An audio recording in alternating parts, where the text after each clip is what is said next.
Fluminense já sabe contra quem estreia no Campeonato Brasileiro, já sabe contra quem finaliza, toda a tabela do Campeonato Brasileiro. Mas esse é um assunto secundário, afinal de contas, o Fluminense teve duas notícias bem importantes na noite dessa quarta-feira. A primeira delas eu vou te contar aqui no início desse vídeo, é sobre a saída do preparador físico Marcos Seixas. Muita gente não tem conhecimento do nome do preparador físico do Fluminense e isso se deve a ser uma profissão que não está ali tão midiática quanto o treinador, não está dando entrevista, como sempre. A saída do Marcos Seixas, ela vem de uma proposta que ele decidiu aceitar da comissão técnica do André Jardine, ex-treinador de São Paulo, da seleção de base também, que está no América do México já há um bom tempo, já foi campeão por lá. E com isso ele está de saída do Fluminense. O Marcos Seixas é um profissional bem experiente, que já esteve algumas vezes na seleção brasileira também, e que é bem gabaritado ao nível Brasil, pelo menos, como um ótimo preparador físico e referência no assunto. A decisão já foi tomada por ele mesmo já publicou um post nas suas redes sociais, agradecendo aos quase 7 anos ali do Fluminense, nessa segunda passagem, agradecendo atletas, funcionários, diretoria, torcedores, todos que contribuíram ali, destacando que participou de 2 Taças Guanabara, uma Taça Rio, 2 Cariocas, uma Libertadores, uma Recopa, e ainda esteve ao lado do Nino também, sendo convocado para a seleção lá na medalha de ouro na Olimpíada de Tóquio. O Marcos Seixas já tinha nas suas mãos há algum tempo essa proposta dos mexicanos, foi o que informou o Vitor Lessa. E ele já estava ali numa preparação física e mental de aceitar essa proposta ou não. Só que, segundo Lessa, as críticas dos torcedores nas redes sociais no geral tiveram um peso importante nessa tomada de decisão pelo aceite lá no México. Marcos Seixas vinha se sentindo pressionado e com isso, enfim, como ele estava incomodado, até por ele ser um preparador físico com história no clube, passagem na seleção brasileira, ele decidiu aceitar a oferta do América do México. Vamos lá, tá lidando com tudo com a parcimônia, a tranquilidade que a gente sempre lida aqui nas coisas. Vamos lá, primeiro, o Marcos Seixas é um bom preparador físico, tá? Isso não tem discussão. Eu não sou bom o suficiente para poder julgar o preparador físico do Fluminense, mas eu confio numa cacetada de gente que eu conheço e que menciona isso, que tem habilidade para poder julgar e que menciona de que o preparador físico do Fluminense é um bom preparador. Gabriel, mas no ano passado a gente viu um Fluminense que estava em frangalhos fisicamente. Sim, porque o Marcos Seixas é um preparador físico do Fluminense. Ele está lá como um funcionário do Fluminense. E ele faz parte da comissão técnica. Vocês lembram quando eu dei uma notícia em 2023 de que existia uma rota de colisão da preparação física, da comissão técnica permanente, da comissão técnica que fica direto no Fluminense, dos funcionários do Fluminense, com a comissão técnica que tinha o Fernando Diniz? Não era, na época, eu não apurei nada exatamente sobre o Marcos Seixas, mas é um pouco disso. Quando um treinador chega, ele chega com, normalmente, o padrão é ele trazer um auxiliar e um preparador físico. No caso do Mano Menezes, ele acabou trazendo um auxiliar e pedindo para contratar outro. Ele trouxe o Sidney Lobo, que é auxiliar direto do Mano Menezes, e depois recomendou a contratação do Thiago Kozlowski, que veio do Curitiba, que também é auxiliar. Não é um preparador físico. No ano passado, boa parte do problema da preparação física do Fluminense não era culpa direta do Marcos Seixas. E nem do Wagner Bertelli, para poder deixar claro aqui, tá, que era o preparador físico da comissão do Diniz. Era a filosofia de trabalho da forma como foi implementada no Fluminense, que deu muitos resultados positivos em 2023, mas os resultados foram péssimos em 2024.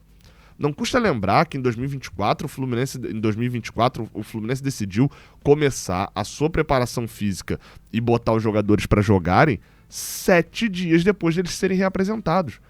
Não custa lembrar que a formatação do elenco para 2024 foi o Fluminense dobrando a aposta em jogadores que já vinham em declínio físico. Essas coisas não custa lembrar. E eu gosto sempre de destacar que a gente não teve jogadores chegando na reta final voando fisicamente, ou pelo menos bem fisicamente. Então o problema não é só da preparação física. Houve um problema geral. O Fluminense vai sentir falta do Marcos Seixas. Talvez não agora, inicialmente. Até porque a possibilidade de reposição no mercado não é um mercado que seja muito agitado, que seja fácil tirar um preparador físico de outro clube. O Marco Seixas tinha os problemas dele? Tinha um problema sério para mim de temperamento na beira do gramado, que fazia com que ele ficasse suspenso jogo sim, jogo não.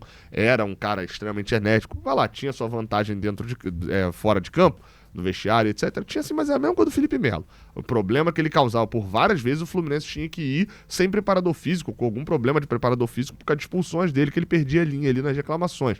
Isso era evidente e era um problema. Mas agora, no assunto preparação física, o grande problema do ano passado, isso eu tô falando não é palpite, tá? Isso é informação. O grande problema de 23 e 24, fisicamente, porque sim, 23 a gente teve problema físico pra cacete, só que 23 a gente podia poupar. A gente poupou, eu fiz esse cálculo, se eu não me engano, a gente poupa mais da metade do time em 12 ou 13 jogos daquele Campeonato Brasileiro de 2023. A gente pôde fazer isso porque a nossa arrancada foi boa no início do ano. Então a gente ficou no meio da tabela. Em 24 não tinha como fazer isso. E teve Libertadores até o final meio de setembro. Então, obviamente que isso pesou mais em 24 jogadores, um ano mais velho. Mais jogadores. Saíram jogadores jovens e chegaram jogadores um pouco mais velhos, fisicamente já mais abatidos. Então isso obviamente que fez uma diferença. Mas o problema que já existia em 23, que teve em 24 também, era um problema filosófico, um problema psicológico, de sem dor não tem ganho, então vá até o máximo. Jogue contra o Goiás, Nino, mesmo logo antes da sua primeira convocação e mesmo com você já sentindo um pouco de dores, porque se você se lesionar tá tudo bem, você não vai ser convocado de novo. O Nino acabou sendo e perdeu aquela convocação. Então o Marco Seixas não estava nessa conta. A gente vai sentir um pouco de falta, sim. Precisa ver quem vai ser a reposição do Fluminense no mercado. Bem, vamos falar de outra notícia boa, mas eu acabei não me apresentando. Eu sou Gabriel Amaral, eu sou jornalista e sou tricolor, tá? Se você quiser deixar um like aqui embaixo, se inscrever aqui no canal, isso ajuda bastante. E uma coisa muito importante, cara, eu reativei o plano de membros aqui do canal Raiz Tricolor. E eu tenho um grupo de WhatsApp prontinho esperando por você. Já tem 2 pessoas aqui que eu tô vendo aqui que fizeram um pedido para poder entrar no grupo de WhatsApp. E eu vou falar para você, você pode entrar num grupo que tem regras, tranquilo. É só vir aqui embaixo, virar membro e, claro, acionar um dos planos que dê direito ao grupo de WhatsApp, que são os planos Brasileirão e Libertadores. Tem mais planos também, tá? Você tem o plano Taça Guanabara, o plano Carioca, que dão direito a outros prêmios também. Inclusive o plano Libertadores dá direito a um sorteio todo mês de uma camisa oficial. Todo mês alguém vai ganhar uma camisa oficial da galera que tá lá no plano Libertadores. Então vem aqui embaixo, seja membro, apoie o nosso trabalho, faça com que a gente produza ainda mais conteúdo. Eu tô com muita ideia para esse ano de conteúdo muito interessante para produzir, que no geral a galera não produz aqui no meio do Fluminense, então é trazendo conteúdo novo pra gente poder ter um pouco mais de conteúdo mesmo sobre o Fluminense. Meu objetivo com o novo plano de membros é produzir ainda mais. Então vem aqui embaixo, seja membro. Vamos lá, a gente fala sobre a boa notícia dessa quarta-feira. O Flamengo ganhou o Botafogo. Um ótimo resultado para o Fluminense, que agora conta com uma tabela, deixa eu até jogar a tabela aí na tela, conta com uma tabela, com o Flamengo assumindo a liderança com 17 pontos, o Flamengo que acaba se tornando favorito aí para ganhar a Taça Guanabara, todos com 9 jogos, Volta Redonda também tem 17 pontos, o Vasco tem 14, o Sampaio Corrêa tem 13, o Nova Iguaçu 13, Botafogo, Maricá e Madureira com 12, o Fluminense com 11. São esses os que têm reais chances de se classificar. Volta Redonda e Flamengo a gente não passa mais, ok? O Fluminense não ultrapassa mais Volta Redonda e Flamengo, ou seja, a única chance do Fluminense agora nesse momento é passar em terceiro. E aí a gente vai para aquelas contas que o Fluminense precisa ganhar o Nova Iguaçu no domingo, o Bangu no outro domingo, para chegar a 17 pontos, fato. Chegou aos 17 pontos, quem que não pode passar a gente? Se o Vasco ganhar um jogo, ele já passa a gente. Gabriel, mas aí ele vai empatar em vitórias, vai empatar em pontos com a gente? Sim, vai acontecer isso, mas o Vasco já tem 5 gols de saldo, né? A gente só tem 1. Dificilmente o Vasco, ganhando um jogo, não vai passar a gente, não vai se manter com um saldo maior, já que a gente faz poucos gols. Então, o Vasco que joga 2 clássicos, joga contra o Flamengo no final de semana e contra o Botafogo no outro final de semana, não pode ganhar nenhum dos 2, para não passar a gente. Sampaio Corrêa, que vence, é o time a ser secado, vai jogar contra o Volta Redonda nesse final de semana e joga contra a Portuguesa na outra. É torcer. A Volta Redonda a gente não passa mais, gente. Então o ideal é o Volta Redonda ganhar. É torcer ferrenhamente pro Volta Redonda, porque se o Sampaio Corrêa ganhar do Volta Redonda e for a 16 pontos, a gente criou um problemaço, tá? porque basta o Sampaio Corrêa um empate, provavelmente, para poder ficar na nossa frente mesmo se a gente vencer os 2 jogos. Então, assim, é ser muito volta redonda nesse final de semana mesmo, tá? E não é só o empate, não, é volta redonda ganhar. Seria essencial, porque na última rodada eles pegam a Portuguesa. O Nova Iguaçu não é um problema pra gente. Ué, por que, Gabriel? Mas eles estão na nossa frente. Porque a gente enfrenta o Nova Iguaçu. Então, se a gente ganhar o Nova Iguaçu agora, nesse final de semana, a gente vai a 14, eles vão ter 13, o máximo deles é 16, eles não preocupam mais a gente. O Maricá, vocês viram que eu pulei o Botafogo, o Maricá tem uma tabela que tem a Portuguesa, agora, que eles são favoritos, apesar de não virem jogando nada agora mais nessa reta final, podem chegar a 15 e depois enfrentam o Flamengo. A não ser que eles ganhem o Flamengo, o Maricá não é uma perturbação pra gente. Então, a princípio, não boto o Maricá nessa conta aqui, ok? Eles têm que ganhar o Flamengo para ser uma perturbação pra gente, então também tiro o Maricá, assim como tiro o Nova Iguaçu. O Madureira, esse é um time mais complexo, porque ele pega o Bangu. Quem é a última rodada do Madureira? Eu confesso que eu esqueci. É o Nova Iguaçu. E aí aqui o Madureira é tipo Sampaio Corrêa, tá?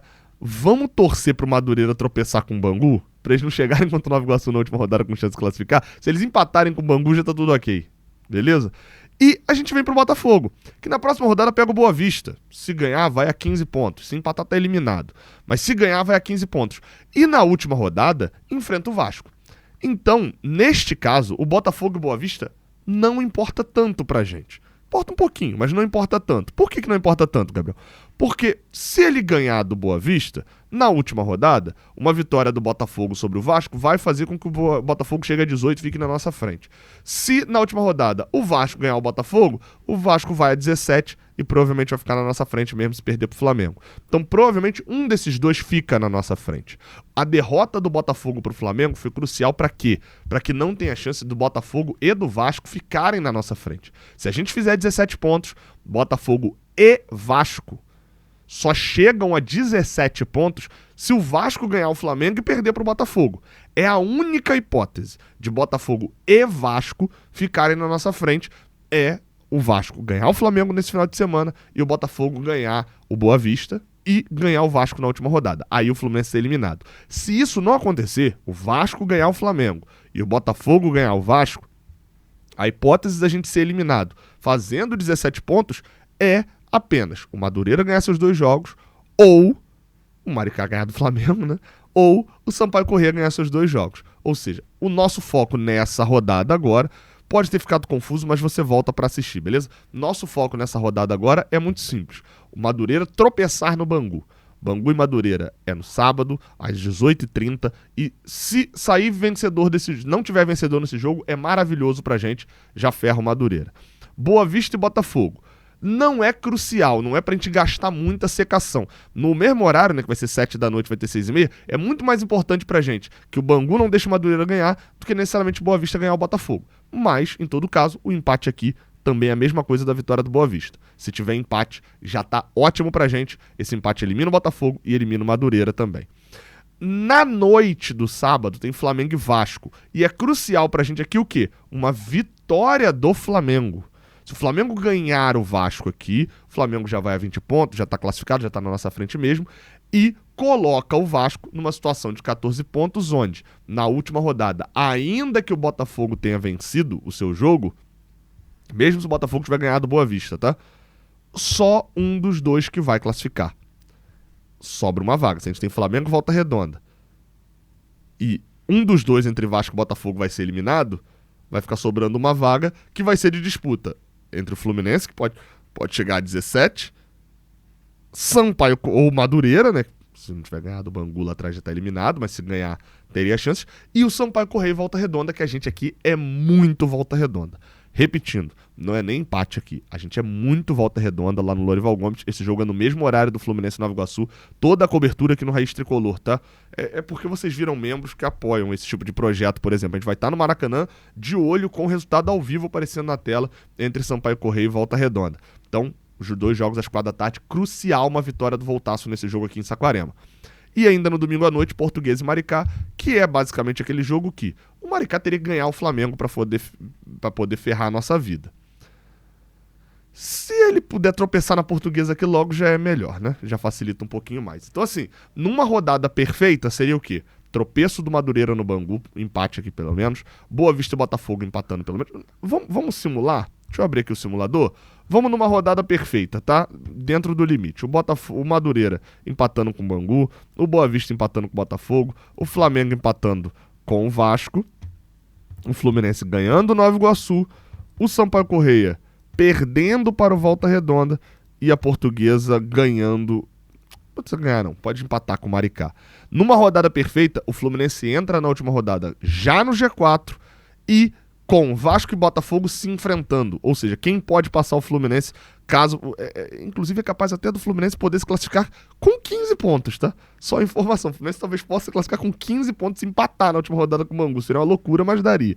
Mas aqui, ó. Botafogo e Vasco. Um dos dois ficaria atrás da gente, né? Provavelmente. Se o Botafogo ganhar o Vasco, teria ali a questão do saldo e tal, mesmo com o Fluminense perdendo. Mas um dos dois ficaria de fora. O Maricá teria que ganhar o Flamengo, é quase, né, muito difícil para eles, para poder passar a gente. O Sampaio Corrêa, na última rodada, teria que ganhar. Mas, enfim, nesse caso aqui, a conta seria do Fluminense chegar a 17. E se o Fluminense já tá na frente da galera, que todo mundo tem menos de 13 pontos, o Fluminense já estaria classificado só ganhando o Bangu, lanterninha do campeonato na última rodada. Qual que é um cenário mais possível, tá? Eu tô confiando muito que o Bangu vai atrapalhar a vida do Madureira. Acho que é bem possível o Botafogo ganhar do Boa Vista. Acho que é bem possível ter um empate entre Sampaio Corrêa e Volta Redonda e o Maricá ganhar a Portuguesa. E aí o cenário seria esse aqui para a última rodada, ok? Na última rodada a gente teria Flamengo com 20 pontos, Volta Redonda com 18, Botafogo com 15, Maricá com 15, mas o Maricá enfrenta o Flamengo. E o Flamengo não pode deixar perder, por exemplo, o Maricá, porque o Volta Redonda pode ganhar o seu jogo e ser campeão da Taça Guanabara e ganhar todas as vantagens, né, na semifinal e final. Então, bem provável que o Maricá não fique por aqui. O Vasco teria 14 e enfrentaria o Botafogo, ou seja, só um desses vai chegar a 17 ou 18 pontos. O Sampaio Corrêa seria o nosso grande perigo. Por quê? Porque o Sampaio Corrêa empataria em tudo aqui com o Fluminense se os resultados fossem básicos, né? Se o Fluminense não golear. Mas o Sampaio Corrêa já tem um golzinho a mais aqui feito do que a gente. Então, se o Sampaio Corrêa, de repente, no seu jogo, empatar, como eu botei aqui com o Volta Redonda, você vê que já complica a situação. Porque o Sampaio Corrêa pega uma Portuguesa que vai ter chances de cair? Pode até ter. E o Fluminense pega o Bangu, né? Seriam 2 jogos contra 2 times que estão disputando lá embaixo, mas o Sampaio Corrêa já estaria à frente do Fluminense e ainda teria a questão do Maricá para se preocupar. Ah, Gabriel, mas e Botafogo e Vasco? Os dois vão se matar, então um só vai ficar vivo. Vai sobrar uma quarta vaga, que vai ser ou do Maricá se ganhar do Flamengo, ou do Sampaio Corrêa se conseguir ganhar da Portuguesa, por mais do que o Fluminense ganharia do Bangu. A gente iria para uma última rodada já tendo que olhar muito mais para os outros jogos. Naquele exemplo de rodada perfeita que eu dei, aí não, ali era só a gente ganhar o nosso jogo.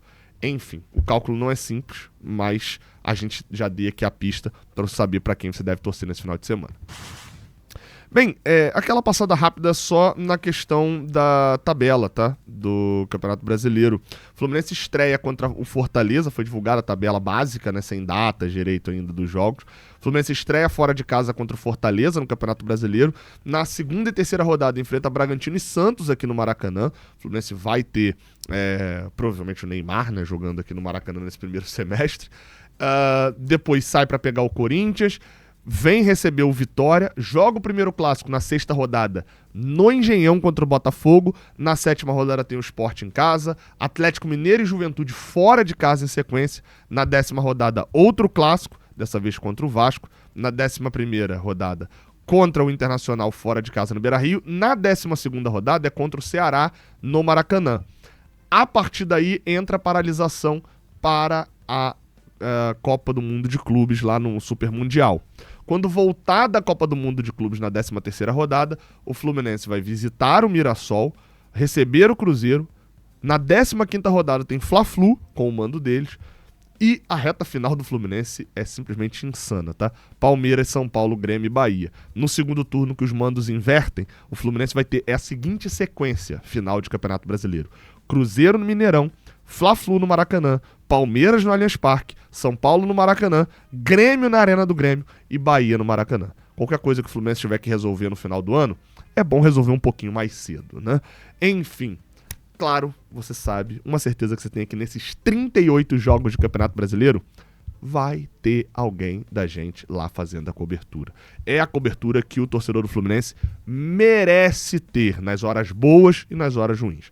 beleza? Então apoia o nosso trabalho, deixa o like, se inscreve que é de graça, mas seja membro aqui embaixo, escolhe um dos planos e vem trocar ideia com a gente. Tamo junto, até a próxima, valeu.